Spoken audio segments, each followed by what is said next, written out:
이 일들을 증언하고 이 일들을 기록한 제자가 이 사람이라. 우리는 그의 증언이 참된 줄 아노라. 예수께서 행하신 일이 이외에도 많으니 만일 낱낱이 기록된다면 이 세상이라도 이 기록된 책을 두기에 부족한 줄 아노라. 아멘. 세대 통합 예배를 준비하면서 유치부 아이들이 이 예배를 적응할 수 있을까? 내가 하는 설교를 알아들을 수 있을까? 우리 어린이부 친구들이 이 예배를 어떻게 생각할까? 뭐라고 어린이부를 향해 설교를 준비하지? 이런 생각들을 하게 됩니다. 그런데 그런 얘기를 우리 부교육자들이 하더라고요. 목사님, 유치부에서 어린이부 예배에서 청소년부에서 예배를 드리지만 그 예배 형식 자체가 온전하지는 못합니다. 세대 통합 예배를 통하여서 때로는 열린 예배로 예배하기도 하지만 세대 통합 예배를 정통적인 예배를 드림을 통하여서 우리 어린 친구들이 예배란 이런 것이구나를 경험할 수 있으면 그 경험만으로도 값진 경험이 될 것입니다. 그렇겠구나. 그래서 오늘 세대 통합 예배는 열린 예배가 아니라 정통적인 예배로 교회 설립을 감사하며 함께 드리고 있습니다. 그렇게 멀지 않은 과거에는 이 사진을 찍으면은요, 사진관에 가서 필름을 맡깁니다. 그리고 현상을 해서 보던 시대가 있었어요. 그리고 그 사진을 어디다가 꼽아놔요? 앨범에다가 이렇게 차곡차곡 꼽아놓습니다. 저는 하도 이사를 많이 다녔어요. 20번이 넘게 이사를 다녔어요. 그러니라고 앨범이 어디 가 있는지 몰랐었는데 얼마 전 처갓집에 가니까 처갓집에 앨범이 있더라고요. 제 앨범이. 처가살이를 제가 꽤 했거든요. 그 앨범 속에서 제 어려서부터 모든 추억들을 볼 수가 있었습니다. 그런데 요즘에는 이게 디지털화가 돼가지고 핸드폰 안에 사진의 기능이 있어서 다 찍긴 하는데 이걸 현상하지 않고 그냥 핸드폰 안에 있어요. 또 핸드폰 안에 또 앨범이라고 하는 것이 있어서 정리를 할 수 있는데 그 정리도 또 쉽지가 않은 부분이 있어요. 그러니 사진을 찍기만 했지 꺼내 볼 일이 별로 없는 그런 또 약점도 있더라고요. 목영실에 제가 있는 사진을 PPT로 좀 만들어 봤는데 4장의 사진인데 한번 볼까요? 여러분 보시기에 오른쪽에 있는 사진이 1900 몇 년이에요? 68년. 제가 초등학교 입학식 날 할머니 손을 붙들고 초등학교에 가는 거예요. 축현초등학교 입학식 날. 이걸 어떤 작가가 찍어가지고 거기다가 시를 써서 저의 집에 보내줬어요. 도대체 어떻게 알고 그랬는지. 그래서 저 사진이 남아있어요. 여기 뭘 달았어요? 지금은 안 달죠. 손수건 이만큼 달고 여기다가 이제 명찰을 달고, 그리고 좀 많이 건너뛰어가지고 저게 1987년도 제주도에 제 아내와 신혼여행을 가서 찍은 사진이에요. 그땐 저 복장이 굉장히 파격적이었어요. 신혼여행을 오는데 왜 다들 한복을 입고 오는지 몰라 그때는. 작은 25인승 버스에 흔히 이야기하는 패키지로 여행을 하는데 다 한복을 입은 거예요. 제 아내와 제 사진. 저 때는 머리숱이 굉장히 많았죠. 하나 넘겨보세요. 여러분이 보실 때 오른쪽에 있는 사진이 제가 목사 안수식을 받을 때 찍은 사진이에요. 우리 유진이가 조만했어요. 그리고 그 반대편에 있는 사진이 제가 교회를 개척하면서 성지순례를 갔을 1994년 로마 바티칸, 이게 로마에 있는 개선문, 그 옆에 콜로세움이 살짝 보이는데요. 그곳에서 찍은 거예요. 제 인생에 있어서 어떻게 보면 가장 가난할 때죠. 신협에서 대출 받아갖고 성지순례 갔으니까는요. 요 사진들이 제 서재에 액자로 이렇게 담겨져 있습니다. 4장의 사진을 보았지만 대충, 아주 대충, 목사님 과거에 저런 삶이 있었구나 라는 것을 대충 짐작이 가는 거예요. 그런데 만약 제가 태어나는 그날부터 지금까지 60이 넘은 지금까지 모든 사진들을 다 찍어내서 보관한다고 한다면 가능하지 않을 거예요. 또 제가 한 모든 말들을 오디오로 만들어서 보관을 한다고 한다면 가능하지 않을 거예요. 그래서 오늘 요한복음 마지막 절에 보니까 예수께서 행하신 일이 이 외에도 많으니 만일 낱낱이 기록된다면 이 세상이라도 이 기록된 책을 2개 부족한 줄 아노라 라고 말씀하고 있어요. 지난주 요한복음을 시작했는데 요한복음 끝났네요. 21장 25절까지 했으니까요. 굳이 25절을 이야기하는 것은 오늘 교회란 무엇인가를 여러분에게 좀 말씀드리려고, 우리 어린 친구들부터 작년에 이르기까지 교회란 무엇인가 공감대를 좀 형성하기 위해서 오늘 본문을 선택을 했습니다. 예수님께서 돌아가셨어요. 그리고 부활하신 후 승천을 하셨습니다. 이제 예수님을 따르던 흔히 이야기하는 제자들 그리고 사람들만 남았습니다. 그들은 모이면 예수님에 관한 얘기를 했어요. 베드로가 이런 이야기를 합니다. 어느 날 다른 날과 같이 그물을 던져 고기를 잡았는데 밤새도록 한 마리의 고기도 잡지 못했어. 그런데 처음 보는 분이 오셔서 이런 말씀을 했지. 깊은 곳에 가서 그물을 던지라고. 상식적으로, 논리적으로 말이 안 되지만 그분이 하시는 말씀은 거역할 수 없는 힘이 있었어. 그래서 이미 다 씻어 놓은 그물을 다시 배에 싣고 깊은 곳에 가서 그물을 내렸지. 그때 자네들도 다 봤지? 그물이 찢어질 정도로 많은 고기를 잡았어. 정말 놀라운 일이었어. 정말 가슴이 막 뛰는데 진정되질 않았어. 그때 그분이 나에게 이런 말씀을 하셨어. 이제부터 사람의 영혼을 구원하는 전도자로 삼겠다고. 나는 그 말 역시 거역할 수가 없었어. 그 한 말씀이 내 영혼을 꽉 붙드는데 나는 배와 그물과 내 가정을 버리고 그분을 쫓을 수밖에 없었어. 때로는 시행착오도 겪었지. 예수님께서 이들 중에 누군가가 나를 3번 부인하라고 말씀하실 때 나는 아니라고 생각했어. 나는 죽기까지 예수님을 쫓겠다고 자신 있게 고백했지. 그런데 예수님께서 말씀하신 것처럼 예수님께서 가야바의 뜰에서 시문을 당하실 때 나는 멀찍이 떨어져 있을 수밖에 없었어. 왜? 두려웠거든. 예수님의 제자라고 하는 사실이 밝혀지면 당할 불이익 때문에 무서웠거든. 그래서 나는 3번씩이나 예수님을 저주하고 부인했어. 그런데 그 순간 멀찍이 떨어져 있는 예수님께서 나를 쳐다보시는데 그만 내 눈과 예수님의 눈이 마주치고 말았어. 그때 예수님께서 3번 나를 부인할 것이라고 하는 그 말씀이 생각나서 내가 얼마나 울며 회개했는지 몰라. 그 후에 예수님께서 부활하셔서 나를 찾아오셨지.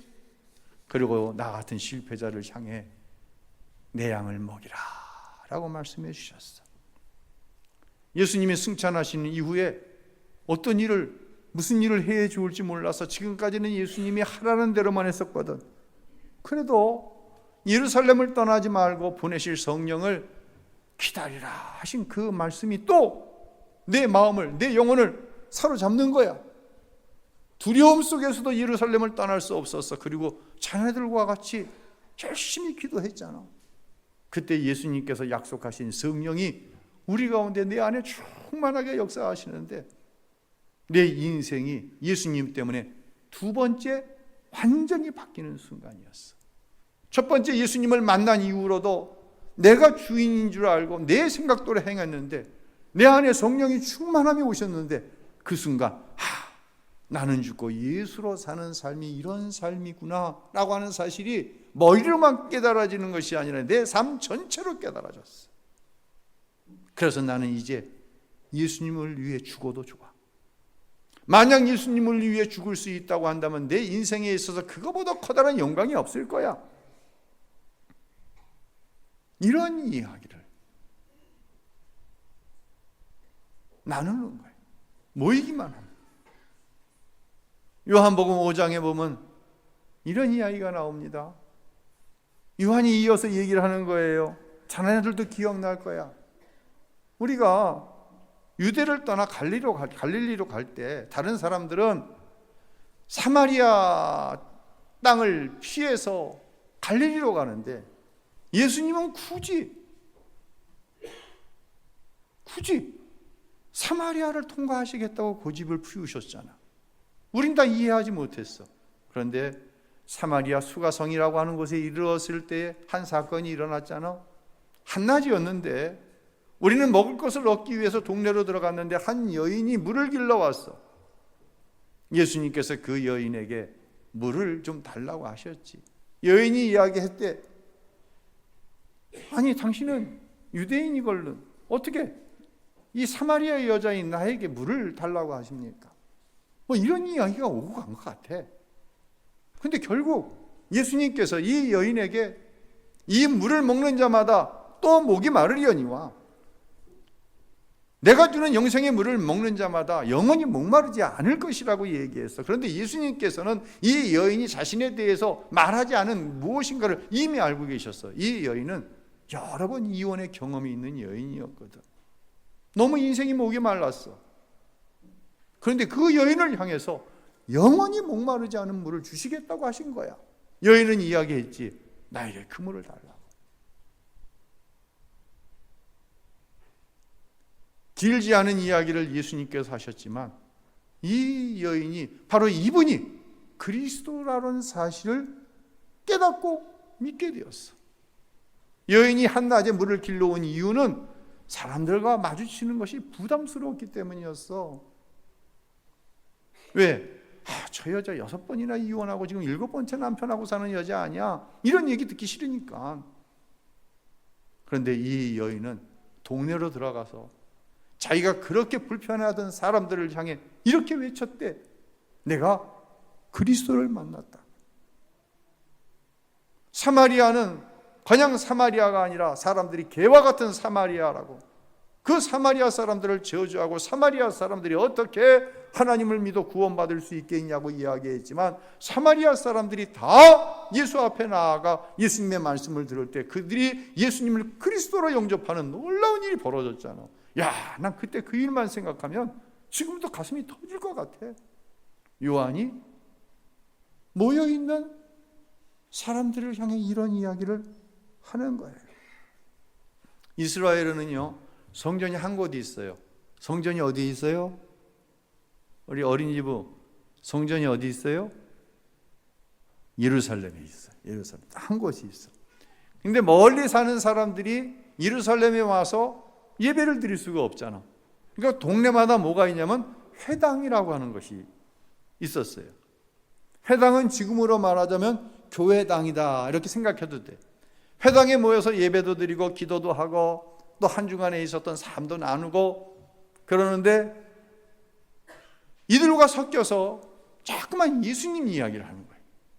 베드로처럼, 요한처럼. 그러니까 당시 예수님은 어떤 존재였냐면 이단의 수괴가 예수님이에요. 그러한 죄명을 가지고 십자가에 죽으시기도 한 거예요. 그러니까 회당 안에서 자꾸만 예수님 얘기를 하니까 예수님께 받은 은혜, 예수님께 받은 감격, 예수님께서 행하신 놀라운 일들을 얘기하니까 유대인들이 막 싫어하는 거예요. 그러니까 예수를 믿는 사람들이 자연스럽게 회당이 아닌 예수 믿는 사람들끼리만 모이게 되었어요. 어디에서? 가정에서. 이게 교회의 출발인 거예요. 건물이 있어서 그 안에 모인 것이 아니라 내가 만난 예수님, 네가 만난 예수님, 예수님께서 행하신 그 일들을 나누는 게 너무 좋은 거예요. 그래서 자연스럽게 이 집사님 집에서 하루는 모이고 우리 최 권사님 집에서 하루는 모이고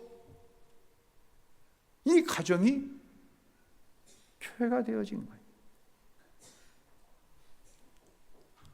이렇게 예수님께서 하신 말씀과 행적, 자신들이 경험한 은혜를 만약 책으로 만든다고 한다면 어느 책에도 다 그 내용들을 기록할 수가 없고, 그래서 부분적으로 예수님께서 행하신 말씀과 행적과 받은 은혜를 기록한 책들이 흔히 얘기하는 사복음서예요. 이 자세한 얘기는 이제 어른들끼리 나중에 좀 말씀을 좀 드리고요. 그래서 우리가 교회를 새롭게 정의한다고 한다면 교회는 뭐냐? 내가 만난 예수님을 나누는 것이 교회의 출발이다 라고 하는 거예요. 이 1970년대에 우리나라에 들어와서 90년대에 전도단을 비롯한 이런 찬양팀을 통해 활성화된 찬양을 가리켜서 흔히 CCM이라고 부릅니다. Contemporary Christian Music, 현대 기독교 음악이라고 얘기합니다. 굳이 복음송도 있는데 또 CCM을 왜 이렇게 구별시키냐? 복음송, 이 1970년대 이전부터 불러졌던 복음송의 이 가사의 내용을 주로 보면 내 현재의 마음의 상태에 대해서 이야기를 하고 이 마음의 상태를 좀 어떻게 하나님 바꿔주세요, 복을 주세요, 이런 내용이 주라고 했다고 한다면 이 CCM은 철저하게 누구 중심적인 가사예요? 예수님 중심적인 가사예요. 이런 특징이 있습니다.